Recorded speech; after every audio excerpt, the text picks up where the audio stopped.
Admiral, it really struck me. Number one, let me commend Captain Ed Stanton for the work that he has done in trying to make the best of a terrible situation. Between the booms, the disbursements, he was handed a really bad situation and has tried to make something that's really terrible less bad. But one of the things that the average citizen would really be surprised at, and has been surprised at, is they thought of booms, both the containment booms, the absorbent booms, and even the collection booms. It took a while for it to sink into the general public that they're only good to about 1 knot of current and about 3-foot seas. Going back to 1971, that technology really hasn't changed much in 40 years. I think those were the same numbers 40 years ago when you ran me through Yorktown. So my question is, I realize that the Oil Pollution Act of 1990 was passed, and a lot of things that were in place then, a lot of the technologies that were in place then are still being used.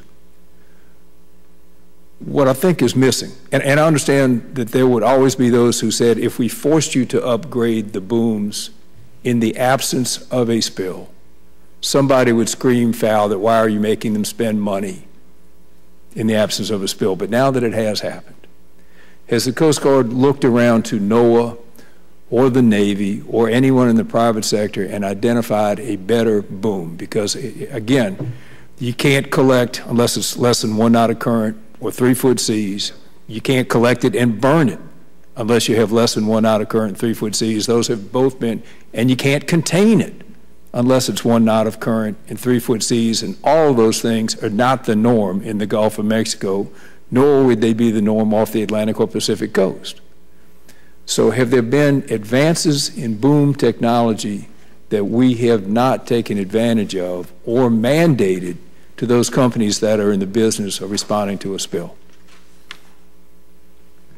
Sir, I'm not aware of any technology that hasn't been taken advantage of. I would agree with you that the technology really hasn't changed all that much. There is, as Ms. Birnbaum indicated, a test facility in Leonardo, New Jersey that looks at new capabilities. I think there have maybe been some minor, incremental changes, but nothing of an order of magnitude that we would all like to see. Okay. Ms. Birnbaum, at the hearing in New Orleans, Captain Wynn had a really profound statement when he said, when referring to the blowout preventer, it was designed to industry standard, manufactured by the industry, and installed by the industry with no government witnessing or oversight of the construction or installation. I don't mind the private sector designing it. I have no problem with the private sector building it. I have no problem with the private sector installing it. What I do have a problem with, if that is true, is that no one from your agency really has the expertise to see if it's going to work. Is that true? Because Captain Wynn sure implied that in his statement. I do not believe that that is correct. Okay, why don't you correct the record? We have more than 5 pages of regulations actually covering what a blowout preventer must do. In addition, we do inspect them. We don't inspect them at every time that the operator tests them. We require them to test them every 14 days when they're in operation, but we do inspect them when they're visible on the rig deck, and we do have people with the capacity to inspect them and determine whether they're in working order. Our inspectors also review the logs of the tests that go on in between their visits to the rigs. The questions that were raised by Congressman Stupak as far as either the dead or missing battery, the leaking hydraulics, would you address those at this time? Because it doesn't sound to me, if that is true, that you folks were doing your job. I really cannot speak to those matters because those are matters that are subject to the current investigation. There are a lot of rumors going on. There's that information. There's the information that everybody saw in 60 Minutes or I read the transcript of. All of that information is part of the ongoing investigation, and we don't yet know what happened. We don't yet know exactly what was wrong with blowout preventer. And I have to say that I have personally stayed away from the details of the outcome of the investigation because it's required to be an independent investigation. Okay, so I can't tell you what has been discovered and what is determined to be true or false. We won't really know until that stack is pulled and is basically reverse engineered, is examined to determine what's going on with it. All right, ma'am, for the record, if you can't do it now, how do you check a battery being there or being alive or dead when it's 5,000 feet down? How do you check to see if, and I appreciate that all hydraulics leak a little bit. So it's the degree of the leak and how much it affected the ram. How do you test that 5,000 feet down? We do require testing, as I said, every 14 days while it's on the sea floor, and they're required to pressure it up.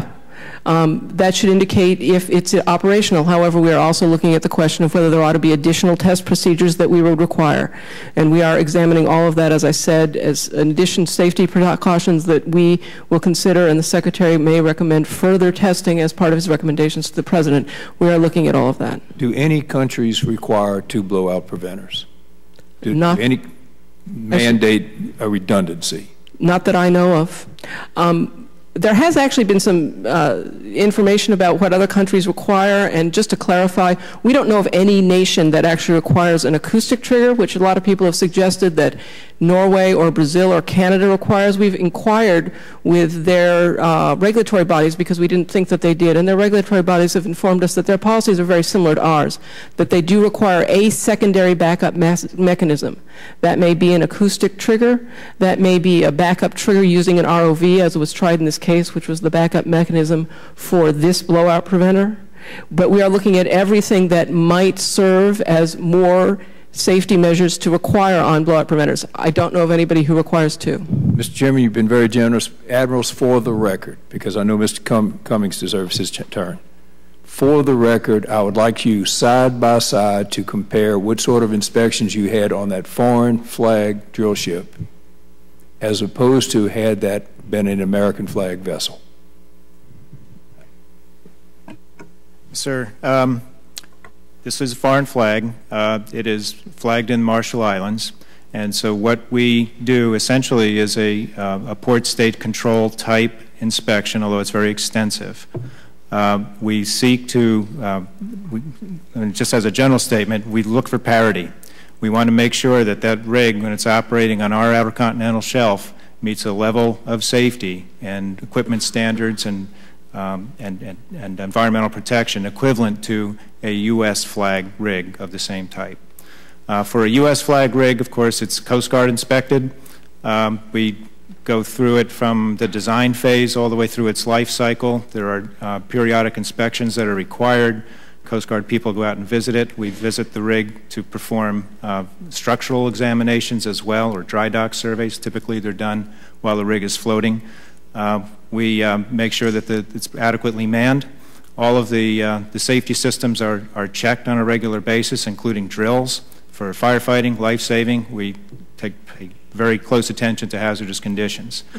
On a foreign rig, we look at all of that same equipment, but we also, there's some differences, because on a foreign rig, a lot of the work, for example, the hull structural surveys, would be performed by a recognized organization authorized by the flag state. Typically, it's a classification society. We would make sure that they are current, in compliance with all international requirements, and with our requirements for operations on the outer continental shelf. We also pay firsthand look at all of their firefighting, life-saving, hazardous conditions on a rig, just as we would on a U.S. rig, to make sure that there are no obvious safety hazards for that ship operating. So we approach it somewhat differently between U.S. and foreign, but we make sure that all of the same types of checks have been performed, either directly by us or by a recognized authority for a foreign flag vessel, and so that there is parity for the safety level, so whether it's U.S. or foreign. If that answers your question.